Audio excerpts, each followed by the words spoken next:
नमस्कार, मैं Ravish Kumar. NEET NEET shame shame के नारों के बीच धर्मेंद्र प्रधान ने लोकसभा में शपथ ली थी।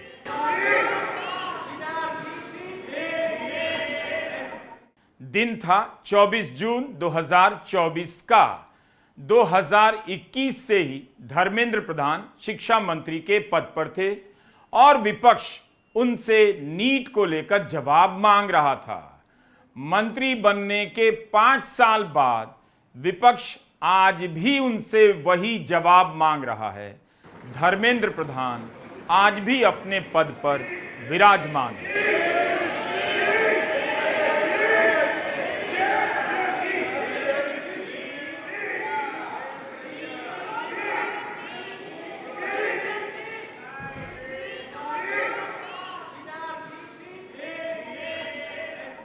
प्रधानमंत्री नरेंद्र मोदी ने अपनी चुप्पी तोड़ी है। आज सुबह 9 बजे के आसपास उनका ट्वीट आया है। उन्होंने चुप्पी तो तोड़ी, लेकिन क्या कहा है? क्या वह सब कहा जो छात्र महसूस कर रहे हैं और छात्रों के साथ जो हुआ है? गृहमंत्री अमित शाह ने भी ट्वीट किया है। किया तो है, मगर कहा क्या है? क्या उनके ट्वीट में छात्रों के साथ हुई पुलिस हिंसा को लेकर एक शब्द भी है? प्रधानमंत्री मोदी, गृहमंत्री अमित शाह, रक्षा मंत्री राजनाथ सिंह, पीएमओ में मंत्री जितेंद्र सिंह, इन सभी के बयानों को देखिए। किसी के बयान में धर्मेंद्र प्रधान के इस्तीफे की मांग पर कुछ भी नहीं है, जिसे लेकर जंतर मंतर पर छात्र बैठे हैं और जिसे लेकर संसद में आज भी विपक्ष ने बैनर पोस्टर लेकर मार्च निकाला। प्रधानमंत्री मोदी ने कहा कि जिसने छात्रों के भविष्य के साथ खिलवाड़ किया है, हम उसे सजा देंगे। इस पर नेता प्रतिपक्ष राहुल गांधी ने कहा कि आपने ही युवाओं के भविष्य को सबसे ज्यादा नुकसान पहुंचाया है। आपने न सिर्फ हमारी एजुकेशन सिस्टम पर पूरा कब्जा होने और उसे बर्बाद होने दिया, उसे बढ़ावा भी दिया और इसके जिम्मेदार हर व्यक्ति को संरक्षण दिया। छात्रों की मांगें साफ हैं। सबसे पहले धर्मेंद्र प्रधान को पद से हटाइए, दूसरा छात्रों से माफी मांगिए और तीसरा छात्रों के साथ हिंसा करने वालों के खिलाफ कार्रवाई कीजिए। सरकार छात्रों से संवाद कर रही है, लेकिन क्या सचमुच में बात कर रही है? जंतर मंतर पर कोई मंत्री नहीं गया। अस्पताल में सोनम वांगचुक से मिलने 2 केंद्रीय मंत्री जाते हैं और विपक्ष के सांसदों को उनसे मिलने नहीं दिया जाता है। मान लेते हैं सरकार छात्रों से संवाद करना चाहती है, तब फिर प्रधानमंत्री के ट्वीट में और उसके बाद गृहमंत्री के ट्वीट में छात्रों के साथ हुई हिंसा को लेकर एक शब्द भी क्यों नहीं है? जिन लोगों ने हिंसा के आदेश दिए उनके खिलाफ, उन पुलिस अफसरों के खिलाफ कार्रवाई की बात तक नहीं है। धर्मेंद्र प्रधान का जिक्र तो छोड़ ही दीजिए। उन परिवारों को 1 करोड़ का मुआवजा देने के लिए क्या पीएम केयर फंड में पैसे नहीं, जिन्होंने नीट परीक्षा की बदहाली से तंग आकर जिंदगी खत्म कर ली? यही देखने और समझने की जरूरत है। आप अरिजीत सिंह, दिलजीत दोसांझ, सोनाक्षी सिन्हा, आलिया भट्ट और रिया कपूर ने जिस तरह से बोला है, उसी से तुलना कर लीजिए तो आपको पता चलेगा प्रधानमंत्री नरेंद्र मोदी ने बोला तो है मगर कुछ बोला नहीं। छात्रों से बात करने के नाम पर अभी भी खाना पूर्ति कर रहे हैं। सलमान खान ने 22 जुलाई की देर रात लंबा सा पोस्ट किया, साफ साफ लिखा कि मैं छात्रों के स्टैंड का तहे दिल से स्वागत करता हूं। उन्होंने गंभीरता दिखाई है और यह दिखाया है कि वे पढ़ाई करना चाहते हैं, वे अपना भविष्य बेहतर करना चाहते हैं और एक बेहतर शिक्षित भारत बनाना चाहते हैं। ये आंदोलन सही है और छात्रों ने शांति से आंदोलन किया है। यह बहादुर है, शिक्षा को लेकर प्रतिबद्ध है। जिस तरह से सलमान खान ने छात्रों के बारे में लिखा है, उसमें संवाद है, बात है, एक किस्म की ईमानदारी दिखती है। उन्होंने राजनीति नहीं करने की बात लिखी है, मगर यह नहीं लिखा कि पाकिस्तान और चीन के एजेंट हैं ये। सलमान ने छात्रों की गंभीरता की तारीफ की। उनके ट्विटर पर 4 करोड़ 20 लाख से अधिक फॉलोअर हैं और उनके इस पोस्ट को 1 करोड़ 20 लाख से भी ज्यादा व्यूज मिल चुके हैं। सलमान ने एक और बात कही कि एजुकेशन अगला ट्रेंड और फैशन होना चाहिए। हर साल इसे और ट्रेंडी और फैशनेबल बनना चाहिए, इतना कि बाहर से लोग भारत में पढ़ने आए और भारत एजुकेशन हब बन जाए। सलमान खान चाहते हैं कि एजुकेशन के मुद्दे पर लड़ाई जारी रहे। वे अपनी तरह से बात कर रहे हैं, लड़ाई की जगह फैशन और ट्रेंड का इस्तेमाल कर रहे हैं। कह रहे हैं एजुकेशन को फैशन में आना चाहिए और इतना अच्छा होना चाहिए कि बाहर से लोग भारत पढ़ने आए। एक तरह से सलमान खान छात्रों का हौसला दूर तक बढ़ा रहे हैं कि अच्छा कॉलेज बने, अच्छी पढ़ाई की मांग को इस वक्त छोड़ने की जरूरत नहीं। यही वो करुणा है जो प्रधानमंत्री नरेंद्र मोदी और गृहमंत्री अमित शाह के ट्वीट में है ही नहीं। इसीलिए हमने इन दोनों के ट्वीट की चर्चा से पहले फिल्म अभिनेता सलमान खान के ट्वीट की चर्चा की। देश के युवाओं का हित और उनका भविष्य हमारी सर्वोच्च प्राथमिकता है, ये प्रधानमंत्री लिख रहे हैं। पेपर लीक के सभी मामलों में दोषियों को जल्द से जल्द कठोर दंड देने के लिए, केस के त्वरित निस्तारण के लिए फास्ट ट्रैक कोर्ट्स का गठन किया जाएगा। इस संबंध में निर्देश दे दिए गए हैं कि संबंधित विभाग आवश्यक कार्रवाई सुनिश्चित करे। विद्यार्थियों के हितों को सुरक्षित करने के लिए सरकार द्वारा लिए जा रहे निर्णयों की श्रृंखला में ये एक महत्वपूर्ण कदम है। युवाओं के भविष्य के साथ खिलवाड़ करने वाले किसी भी व्यक्ति को बख्शा नहीं जाएगा, प्रधानमंत्री मोदी का ट्वीट है। 20 जून से आंदोलन चल रहा है। एक महीने बाद प्रधानमंत्री के पास कहने के लिए बस इतना है। पुलिस की हिंसा पर एक शब्द नहीं, जिम्मेदार अफसरों पर कार्रवाई होगी, एक कॉमा फुल स्टॉप तक नहीं। धर्मेंद्र प्रधान का इस्तीफा इस आंदोलन का बड़ा मुद्दा है, उस पर भी कुछ नहीं। सरकार कम से कम यही बोल दे उनका इस्तीफा नहीं होगा, वह भी नहीं बोल रही। कॉकरोच जनता पार्टी के प्रवक्ता आशुतोष रांका ने प्रधानमंत्री के बयान को नाटक बताया है। अभी मैंने देखा कि मोदी जी ने फास्ट ट्रैक कोर्ट बनाने की बात की है, जिससे पेपर लीक होने के बाद व्यक्तियों को जल्दी सज़ा मिल सके। लेकिन मोदी जी आप ये बताइए कि पेपर लीक इस देश में हो क्यों रहे हैं? पेपर लीक इसलिए हो रहे हैं क्योंकि आपने ऊपर से लेकर नीचे तक इस देश में सिस्टम में नकारा नाकाबिल लोग बिठाए हैं, जिसमें धर्मेंद्र प्रधान टॉप पे हैं। पेपर लीक एक ऑर्गेनाइज्ड लूट का गिरोह बना हुआ है, जिसमें नीचे से लेकर ऊपर तक लोग पैसे बना रहे हैं। आप चोट लगने के बाद मरहम लगा रहे हैं, लेकिन हमारी लड़ाई इस बात की है कि चोट लग क्यों रही है। पेपर लीक को अगर आप रोकना चाहते हैं तो धर्मेंद्र प्रधान को हटाइए, सिस्टम में अकाउंटेबिलिटी लेकर आइए, स्ट्रक्चरल प्रॉब्लम सॉल्व कीजिए। पेपर लीक होने के बाद कोर्ट क्या कर रही है वो एक पार्ट है, लेकिन पेपर लीक हो क्यों रहे हैं उस पर बात कीजिए। वरना ड्रामेबाजी तो हमने बहुत देखी है। हर दूसरे मुद्दे में इस देश में फास्ट ट्रैक कोर्ट्स बनते हैं, लेकिन फास्ट ट्रैक कोर्ट से क्या वो मुद्दे सुलझे हैं, ये सवाल का जवाब आपको भी पता है और हमें भी। प्रधानमंत्री नरेंद्र मोदी ने जो ट्वीट किया है, उस ट्वीट में छात्र आंदोलन की तीनों मांगों का कोई जिक्र नहीं। सरकार लगता है अपनी तरफ से नैरेटिव गढ़ना चाहती है कि वह सजा दिलाना चाहती है दोषियों को, मगर छात्र अब सुन नहीं रहे हैं। दोषियों को सजा दिलाने के नाम पर धर्मेंद्र प्रधान को बचाने की कोशिश हो रही है। छात्रों को यह सब समझ आ रहा है। प्रधानमंत्री मोदी पेपर लीक के केस में फास्ट ट्रैक कोर्ट की बात कर रहे हैं। फास्ट ट्रैक कोर्ट की बात प्रधानमंत्री मोदी ने प्रधानमंत्री बनने से पहले 2014 के लोकसभा चुनाव के दौरान की थी कि जितने भी सांसद हैं उन पर आपराधिक आरोप हैं, उनके लिए फास्ट ट्रैक कोर्ट बनेगा और सजा दिलाई जाएगी, भले सरकार गिर जाए और चुनाव कराया जाएगा। लेकिन क्या ऐसा हुआ? सरकार बनने के बाद हिंदुस्तान में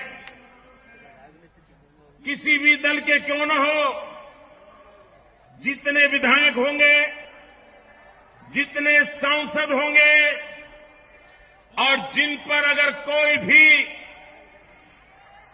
गंभीर आरोप होंगे, उन पर अगर कोई केस चलते होंगे, तो हम साल भर के अंदर अंदर स्पेशल कोर्ट बिठा करके राजनीतिक अपराधियों को सबसे पहले न्याय करेंगे, सजा दिलवा देंगे।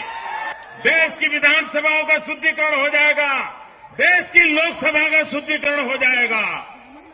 और 1 साल के भीतर भीतर एमएलए एमपी के जितने पेंडिंग केसेस हैं, दूध का दूध पानी का पानी हो जाएगा। जिन लोगों के यहां ईडी के छापे पड़े बीजेपी में आ गए, आने दिया गया, ईडी के डर से बुलाया गया, छापों का इस्तेमाल विपक्ष को तोड़ने में किया गया, जिस व्यक्ति को कैमरे पर पैसे लेते देखा गया, प्रधानमंत्री मोदी ने ही आरोप लगाया, मुद्दा बनाया, उन्हीं शुभेंदु अधिकारी को पश्चिम बंगाल का मुख्यमंत्री बना दिया गया। आप जरा एनसीपीआई नाम की कागजी पार्टी का भी पता कीजिए, थोड़ा जागिए, जिसके बारे में कल तक कोई नहीं जानता था, आज उसके 20 सांसद कैसे हो गए, कैसे तृणमूल के सांसदों को तोड़कर एनसीपीआई में ठेला गया है। क्या यह लोकतंत्र के साथ धोखाधड़ी नहीं? फास्ट ट्रैक की बात को लेकर एक और बात बताना चाहता हूं। 2024 के लोकसभा चुनाव में भी पेपर लीक का मुद्दा बड़ा होता जा रहा था। कांग्रेस और समाजवादी पार्टी के नेता राहुल गांधी और अखिलेश यादव दोनों मिलकर इस मुद्दे को जोर शोर से उठाने लगे थे। सरकार को भी दिखाना पड़ा कि इस मुद्दे को लेकर वह भी गंभीर है। इसीलिए चुनाव से पहले फरवरी 2024 में मोदी सरकार ने एक कानून पास किया, पब्लिक एग्जामिनेशंस एक्ट 2024। 21 जून 2024 से यह कानून लागू होता है। पेपर लीक से जुड़े मामले में 5 से 10 साल की जेल और 1 करोड़ की फाइन का प्रावधान किया गया। ये विधेयक भारत की युवा शक्ति, भारत की युवा सामर्थ्य को समर्पित है। भारत की युवा सामर्थ्य को समर्पित कर यही सरकार भूल गई कि जो कानून पास हुआ है उसे लागू भी करना है। संसद में पास होने के बाद 13 फरवरी 2024 को राष्ट्रपति ने मंजूरी दे दी, तब भी तुरंत लागू नहीं किया गया। इसे लागू किया गया 21 जून 2024 को। कांग्रेस नेता जयराम रमेश ने उस समय कहा था कि आपने तब लागू किया जब पेपर लीक के कारण यूजीसी नेट की परीक्षा रद्द हो गई। उसके 2 दिन बाद यह कानून लागू हुआ जब देश में हंगामा मच गया था। तब जयराम रमेश ने कहा कि सरकार एक तरह से डैमेज कंट्रोल कर रही थी। यूजीसी नेट से पहले उसी साल 1 महीना पहले नीट यूजी की परीक्षा का पेपर भी लीक हो गया था। आपको याद होगा नीट परीक्षा को लेकर 2024 में कितना हंगामा हुआ, सुप्रीम कोर्ट तक मामला गया, सरकार ने सीबीआई की जांच बिठाई। इस मामले में जिसे मास्टर माइंड बताया गया वह संजीव मुखिया 11 महीने तक फरार रहा। इस पर बिहार में कई और पेपर लीक के आरोप लगे। नीट पेपर लीक के 11 महीने बाद बिहार की इकोनॉमिक ऑफेंसेस यूनिट के स्पेशल ऑपरेशंस ग्रुप ने पटना में गिरफ्तार किया। 90 दिन जेल में रहा संजीव मुखिया। अगस्त 2025 में इसे बेल मिल गई। नवंबर 2025 में बिहार में चुनाव होने थे।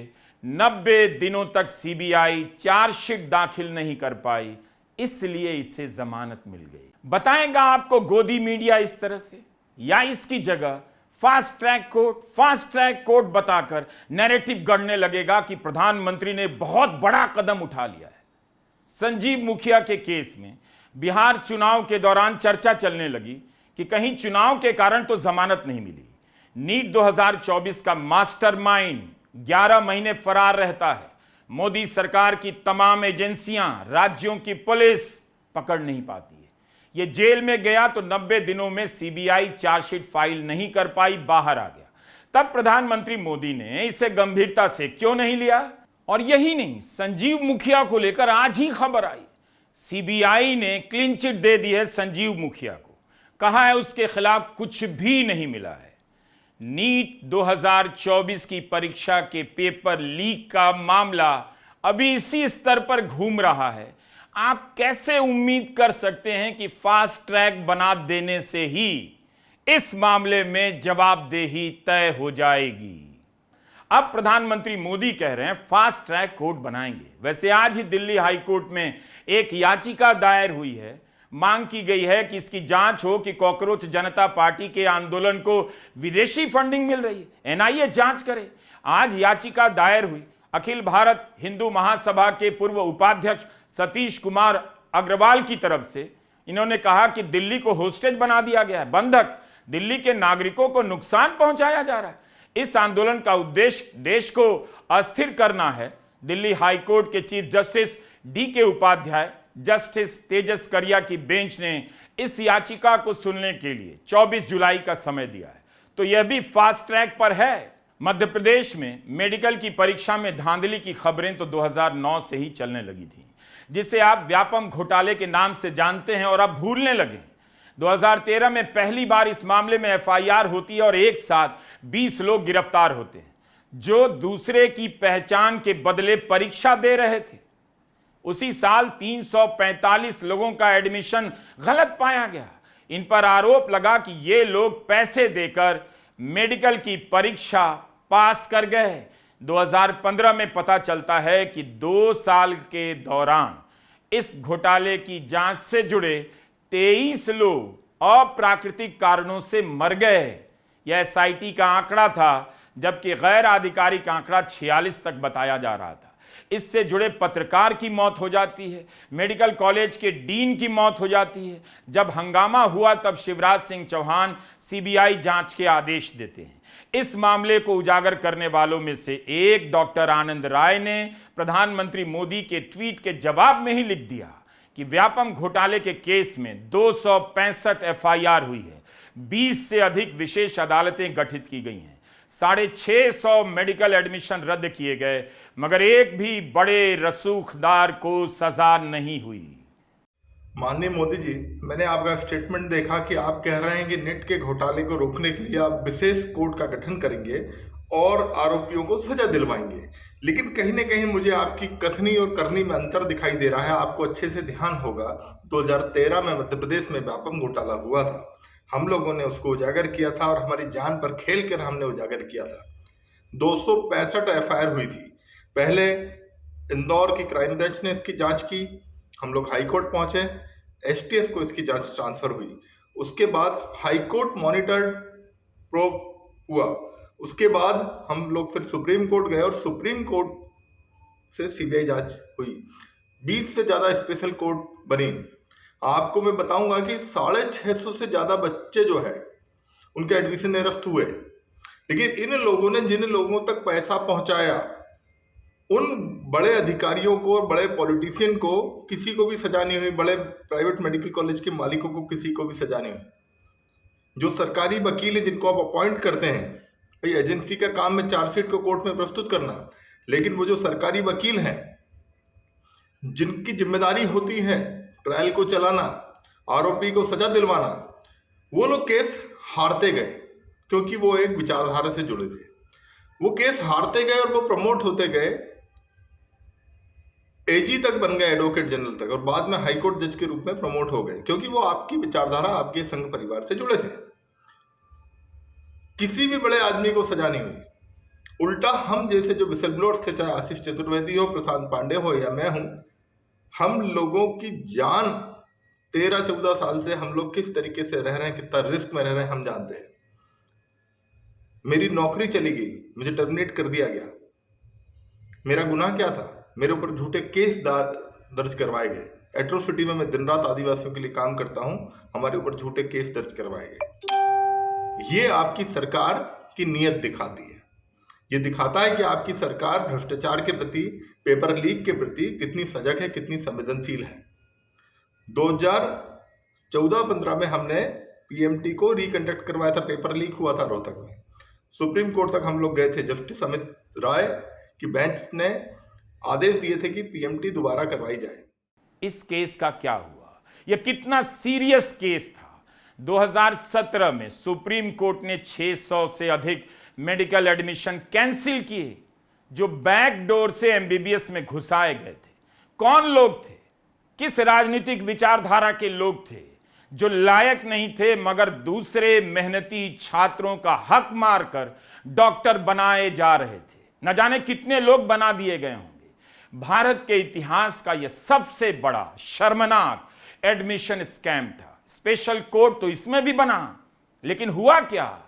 2025 में मध्य प्रदेश हाई कोर्ट ने मुख्य आरोपियों में से एक सुधीर शर्मा के खिलाफ दर्ज 4 FIR को रद्द कर दिया क्योंकि सीबीआई उनके खिलाफ सीधे वित्तीय लेन देन के पुख्ता सबूत पेश नहीं कर पाई।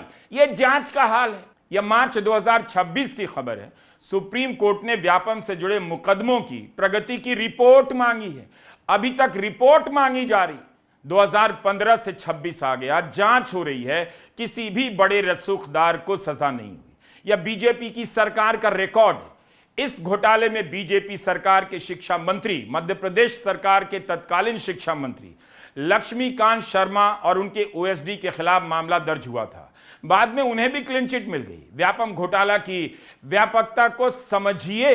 बीजेपी कभी भी व्यापम घोटाले की बात नहीं करती है। वो बंगाल के पेपर लीक की बात करेगी, जम्मू कश्मीर के पेपर लीक की बात करेगी।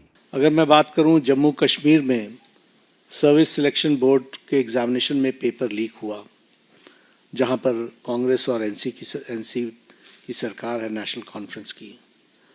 लेकिन जम्मू कश्मीर के मुख्यमंत्री उमर अब्दुल्ला ने इसी पर एक जवाब दिया है। सुनिए ध्यान से कि नड्डा जी, आपकी बात सही है, लेकिन आपने तारीख गलत बता दी। 2022 में एसएसबी का पेपर लीक हुआ। उस समय नेशनल कॉन्फ्रेंस और कांग्रेस की सरकार नहीं थी, उपराज्यपाल की सरकार थी। इसकी जांच के लिए उस समय हाई लेवल कमेटी बनी थी, जिसके बारे में हमें कोई आइडिया नहीं। अगर आपको है तो अगली प्रेस कॉन्फ्रेंस में बता दीजिएगा। अब देखिए, कोई आपको इस तरह से नहीं बताता है। व्यापम की घटना तक कोई भी नहीं लेकर जाएगा, जबकि मेडिकल परीक्षा के एडमिशन में धांधली की शुरुआत वहां से होती है। उसके बिना आप नीट मेडिकल परीक्षा में पेपर लीक के नेटवर्क को समझ ही नहीं सकते। Do you get my point? इसीलिए जब प्रधानमंत्री कहते हैं फास्ट ट्रैक कोर्ट बनेगा, तो उस पर तुरंत यकीन करने की जरूरत नहीं। बन जाएगा, होगा क्या? डैमेज कंट्रोल के लिए किया जा रहा है शायद। गृहमंत्री अमित शाह ने फास्ट ट्रैक कोर्ट बनाए जाने के फैसले को मील का पत्थर बताया है।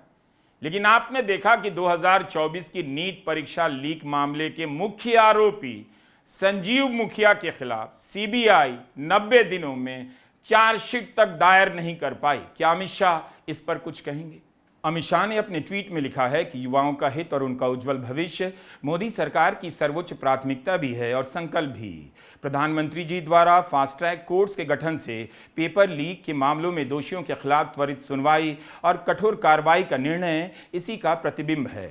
पेपर लीक के कारण युवाओं के भविष्य से खिलवाड़ करने वालों के विरुद्ध प्रधानमंत्री श्री @ नरेंद्र मोदी जी का यह महत्वपूर्ण कदम मील का पत्थर साबित होगा। अमित शाह का ट्वीट है। ऐसा लग रहा है कि सरकार नैरेटिव बदलने में लगी है। गोदी मीडिया को कुछ मिल जाए बताने के लिए सरकार ये कर रही है, वो कर रही है। लेकिन किस परीक्षा में पेपर लीक को लेकर सरकार ने अभी तक ऐसा भी कुछ किया हो जिससे भरोसा बने? संसद परिसर में मल्लिकार्जुन खड़गे, सोनिया गांधी, राहुल गांधी, अखिलेश यादव, तमाम विपक्षी सांसदों ने बैनर पोस्टर लेकर मार्च निकाला। धर्मेंद्र प्रधान के इस्तीफे की मांग। विपक्ष इस्तीफे की मांग को लेकर आक्रामक होता जा रहा है। इसे लेकर इंडिया गठबंधन की बैठक में भी रणनीति बनाई गई। आज एनडीए सदस्यों ने भी संसद परिसर में प्रदर्शन किया विपक्ष के खिलाफ और उसे चुनौती दी कि भीतर चर्चा क्यों नहीं करते। सरकार चाहती है चर्चा हो, लेकिन विपक्ष कह रहा है पहले इस्तीफा हो। किरण रिजिजू संसदीय कार्य मंत्री ने कहा कि चर्चा के लिए तैयार है, मगर आप शर्तें लगाकर बहाने बनाएं। आप शर्तों पर अड़ेंगे तो इसका मतलब है आप चर्चा से बचना चाहते हैं। एक बात बताइए, आप दर्शक जो इस वीडियो को देख रहे हैं, अगर सरकार विपक्ष की शर्तें नहीं मानती है तो क्या सरकार बहाने नहीं बना रही, केवल विपक्ष बहाने बना रहा है? और एजुकेशन मिनिस्टर इस्तीफा देना चाहिए। और लाखों हजारों लोग आज रास्ते पे गिरे हुए, लाठीचार्ज हो गई है और बहुत से हॉस्पिटल्स में हैं और उनके माँ बाप परेशान हैं। इसीलिए मैं आपसे विनती करता हूँ, उनका रिजिग्नेशन पहला लीजिए, डिस्कशन शुरू कीजिए।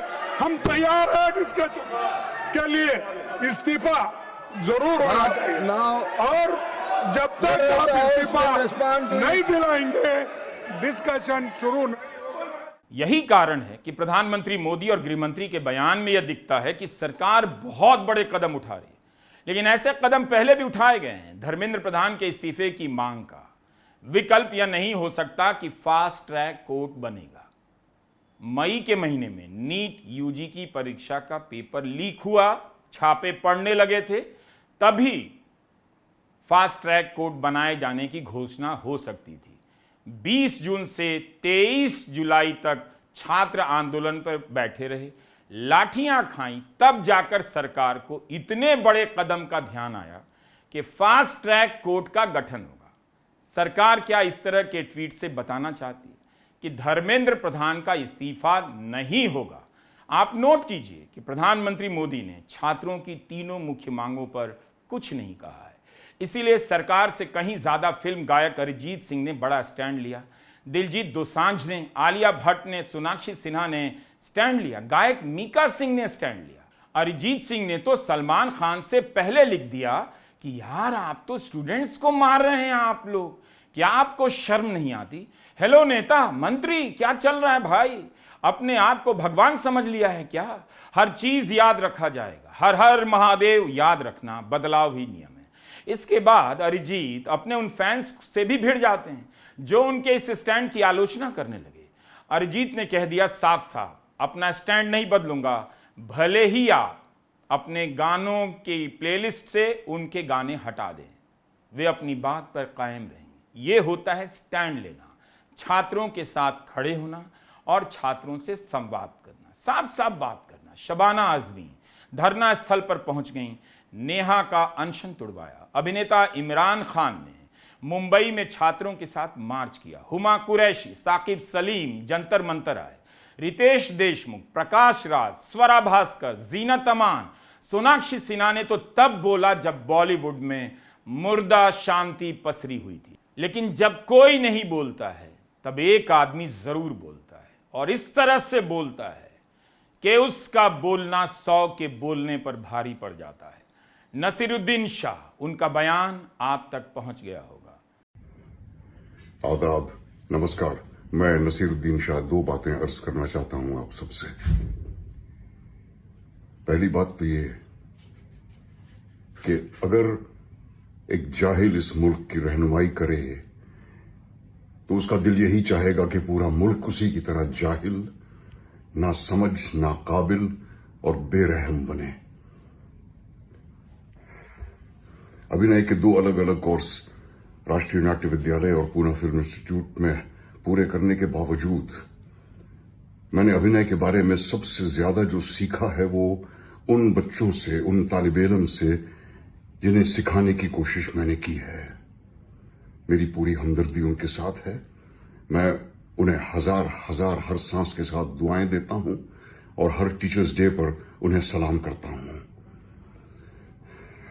इस वक्त मेरा दिल भी भरा हुआ है और मैं गुस्से से खौल भी रहा हूं ये देखकर कि हमारे इन बच्चों के साथ किस तरह जुल्म का बर्ताव किया जा रहा है उन गुंडों के हाथों जो मुझे अमेरिका के आइस एजेंट्स की याद दिलाते हैं, मुंह पे नकाब लगाए हुए, हाथ में डंडा लिए हुए।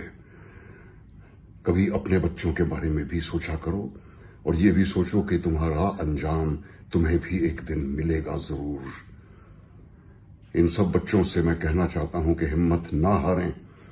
बहुत से लोगों की हमदर्दी आपके साथ है, बहुत से लोग आपके साथ हैं। आप लड़ते रहें। मुझे हमारे मुल्क की युवा पीढ़ी से हमेशा उम्मीद रही है और अब वो उम्मीद और उजागर हो गई है।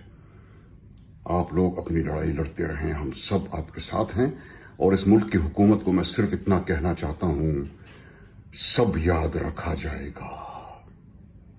जब आंख से ही ना टपका तो फिर लहू क्या है। नसीर साहब की इस बात को सुनकर थोड़ी शर्म, थोड़ी गैरत महसूस कीजिए। नसीर साहब इसलिए नहीं बोल रहे कि उन्हें रोल मिल जाएगा, इसलिए बोल रहे हैं कि क्या पता आपका रोल बदल जाए, आपका किरदार ऊंचे दर्जे का हो जाए।